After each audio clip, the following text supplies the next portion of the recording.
Olá, que sejamos todos bem-vindos ao canal do YouTube do Centro Espírita Capitão Vendramini, que vai ao ar todas as terças-feiras às 19 horas, tentando trazer uma leitura, um tema edificante e posteriores comentários.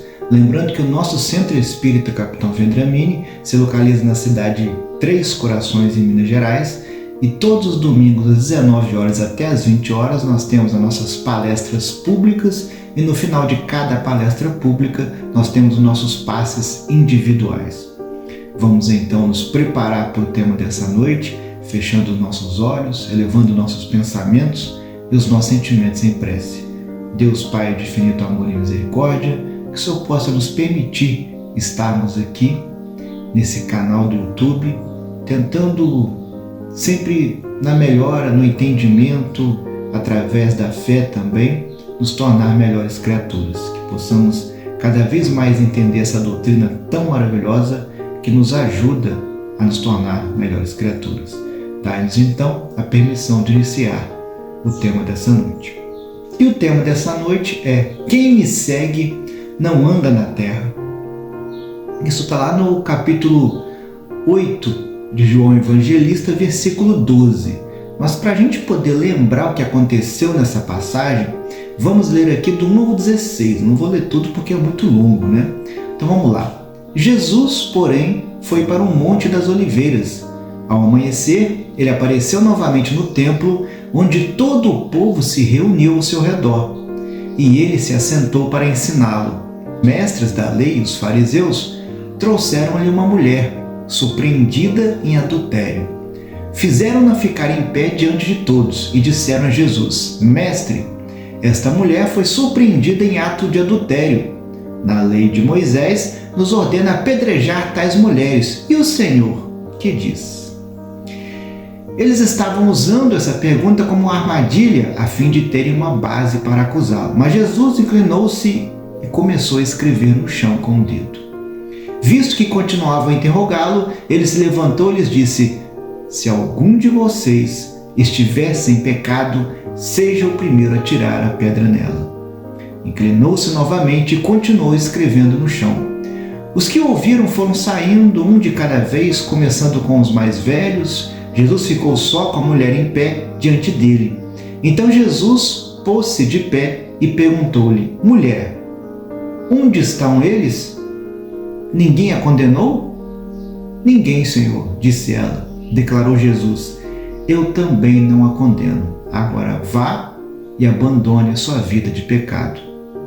Falando novamente ao povo, Jesus disse: Eu sou a luz do mundo. Quem me segue nunca andará em trevas, mas terá a luz da vida. Os fariseus lhe disseram: Está testemunhando a respeito de si próprio. O seu testemunho não é válido, respondeu Jesus. Ainda que eu mesmo testemunhe em meu favor, o meu testemunho é válido, pois sei de onde vim e para onde vou. Mas vocês não sabem de onde vim, nem para onde eu vou. Vocês julgam por padrões humanos e eu não julgo ninguém. Bom, só até aqui, porque o restante é muito longo, né? Então Jesus, ele estava ali assentado no templo, ensinava, né? Quando começou a ouvir vozes acaloradas vindo em sua direção.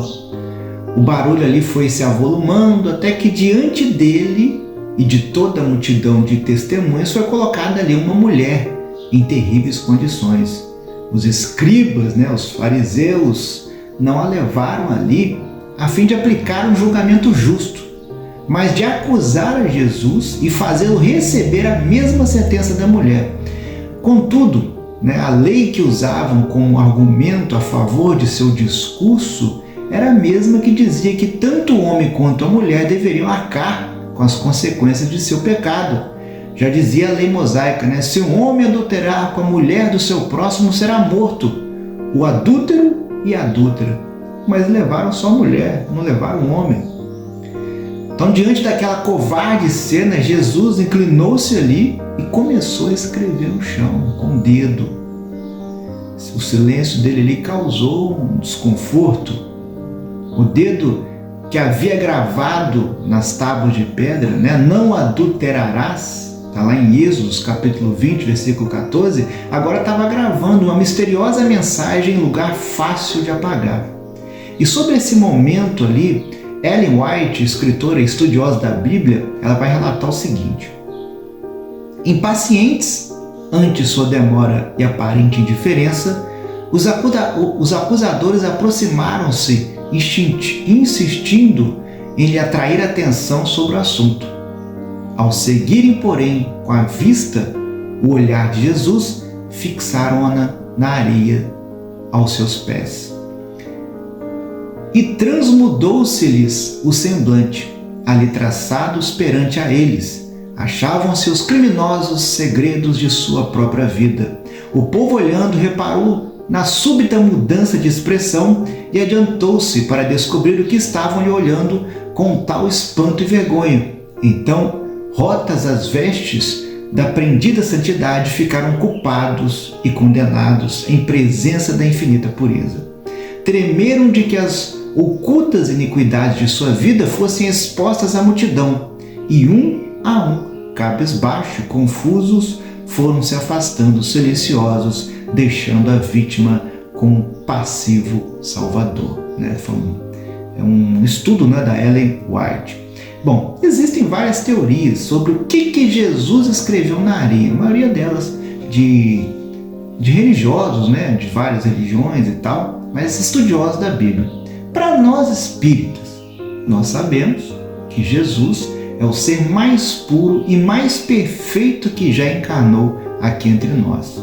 Então, com certeza, ele sabia dos pecados de cada um daqueles que estavam ali, principalmente os que estavam ali acusando e querendo apedrejar a mulher adúltera. E de alguma forma, não vamos entrar nesse mérito, senão vai ficar muito longo, mas de alguma forma ele os fez ver quais eram os seus pecados.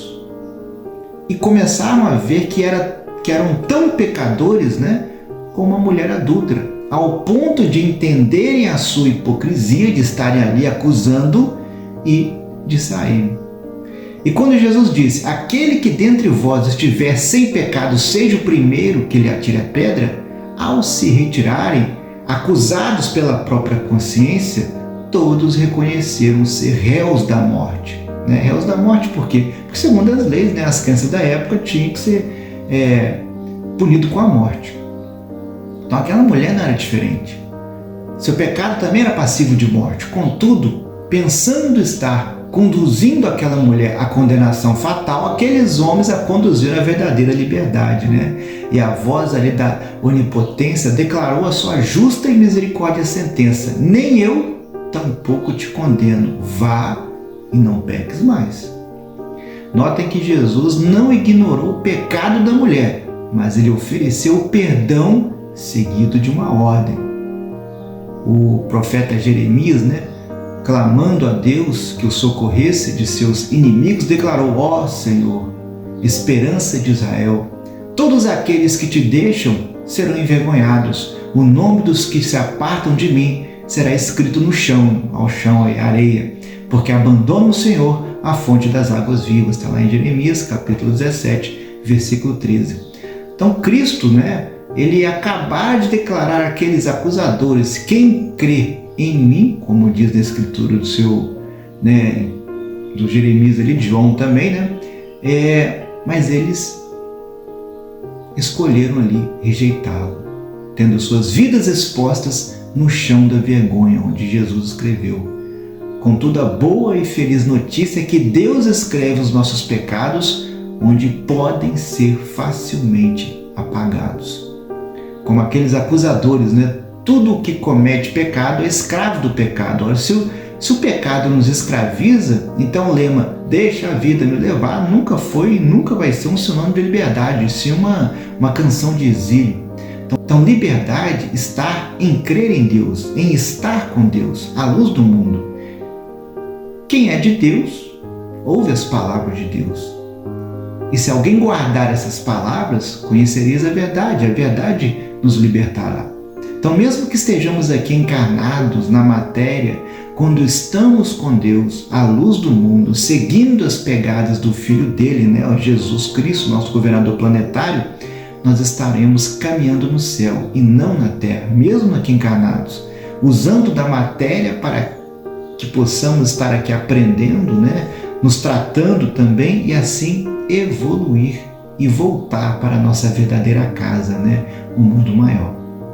Agradecemos então a todos que estiveram aqui presencialmente e também os que nos viram e nos ouviram depois. Que Deus nos abençoe, nos ilumine, que a espiritualidade amiga sempre esteja ao nosso lado e nos apercebendo delas, sentindo as suas intuições, possamos estar no caminho do bem. Paz em Cristo.